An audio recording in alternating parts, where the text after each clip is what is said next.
Samsung made a lot of improvements with the Z Fold 7. The foldable is thinner and lighter than the last one, and it competes well with Chinese rivals in this area. That's not an easy thing to do, especially because brands like Vivo and Honor have pushed the limits in this area in the past few years.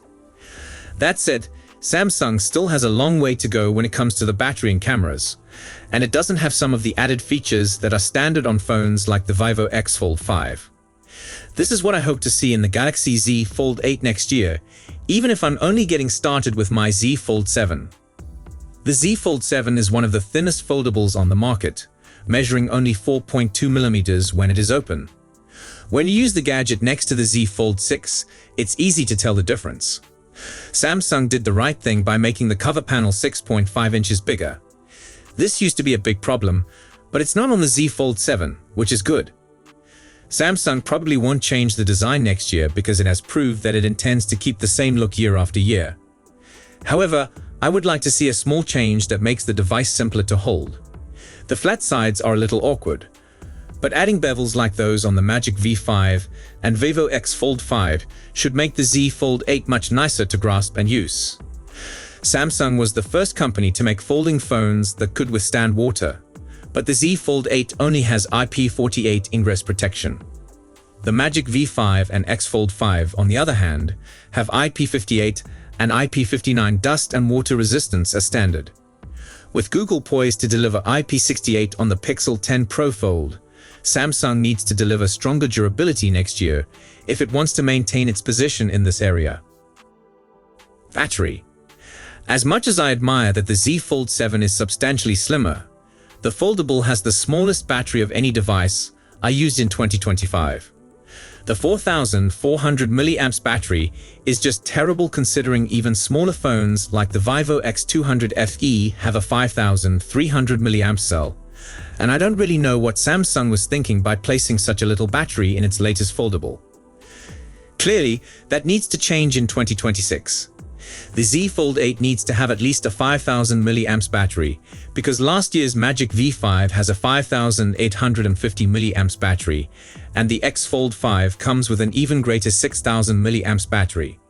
Switching from the X Fold 5 to the Z Fold 7, there's a significant difference in battery longevity, and this is something Samsung has to fix with the Z Fold 8. On that topic, 25-watt charging just isn't enough any longer on a gadget that's pushing $2,000. All other foldables I used this year at least offer 66-watt charging, and Samsung is lagging behind by quite a considerable amount in this regard. The primary perk of a foldable is the expanded real estate made available by the inside panel, but that's pointless if the device doesn't even manage to last all day. Cameras. Samsung did the right thing by upgrading the main camera on the Z Fold 7 to a 200 megapixel sensor. This allows the foldable to hold its own against Honor and Vivo, and although it is clearly a welcome step, Samsung didn't invest the same kind of care on the auxiliary cameras. The 12 megapixels wide-angle lens is fine enough, but the 10 megapixels tail lens leaves much to be desired, and it just isn't as excellent as what you get on the X Fold 5 and Magic V5. Samsung certainly has to fix this deficiency with the Z Fold 8 because it's not only the main camera that differentiates a foldable, but the complete package. With the Z Fold 7 just now starting to become available, we'll have to wait until July 2026 to see what the Z Fold 8 has in store. Thankfully, we should have enough of specifics regarding Samsung's 2026 foldable before that time, and I'll update this piece as and when fresh information becomes public. S Pen. One alteration that drew a lot of notice with the Z Fold 7 is the absence of Samsung's S Pen. In the company's pursuit of a lighter, thinner foldable, it deleted the active digitizer layer needed to incorporate the active stylus into the experience. Power users who have grown to appreciate the S Pen are a loud minority that Samsung has been courting for years, so it's unlikely that the company wants to forsake them totally. The good news is that Samsung has previously hinted at a return of the S Pen on a future Z Fold. Kang added that Samsung is researching and developing thinner and innovative technologies for the S Pen, as the company reconsiders a return of the functionality for future models. Perhaps Samsung might produce a slimmer digitizer, a new S Pen design, or even an integrated slot. one can dream with the Fold 8. Samsung accepts the public response, and that could lead to the restoration of a meaningful differentiator in the foldables market. Next-gen performance on a 2nm device. The Z Fold 7 already carries Qualcomm's latest Snapdragon 8 Elite series chip with a special overclocked for Galaxy Edition.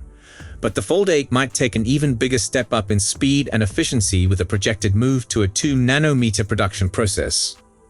Reports out of Korea claim that Qualcomm is teaming with Samsung Foundry to build a specific for Galaxy model of the Snapdragon 8 Elite Gen 2 on Samsung's 2nm technology.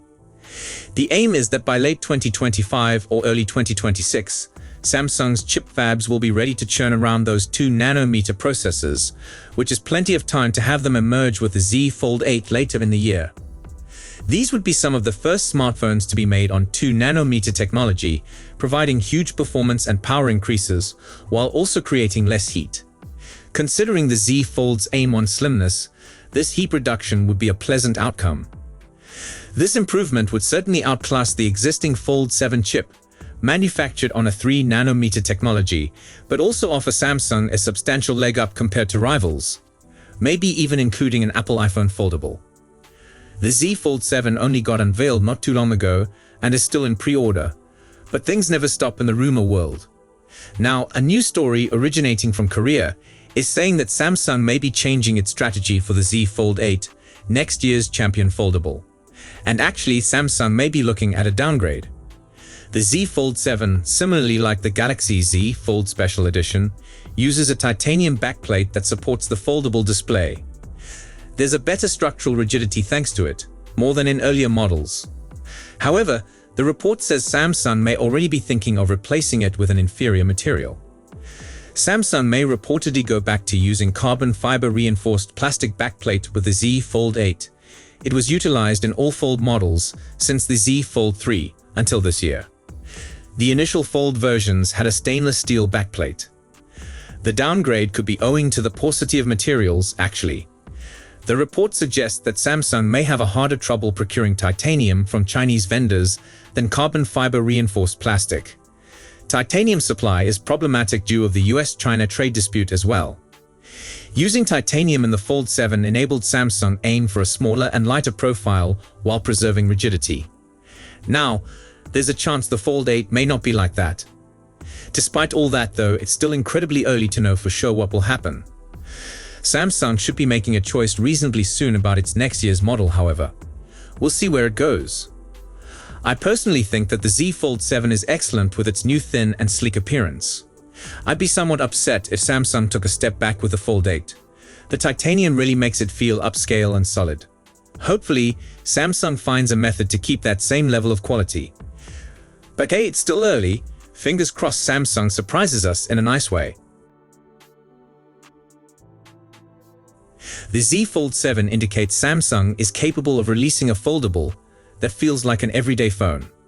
I have a lot of respect for Samsung's continual iteration on this concept, and they continue to produce the most polished book-style foldable device to the biggest worldwide audience. However, evidence shows that some spectacular breakthroughs could await those who wait just a little bit longer for the next addition to the series. As for me, I'll be watching intently. So, that's all we know for now. We'll be sure to keep you updated as soon as we have more information. Thanks for watching.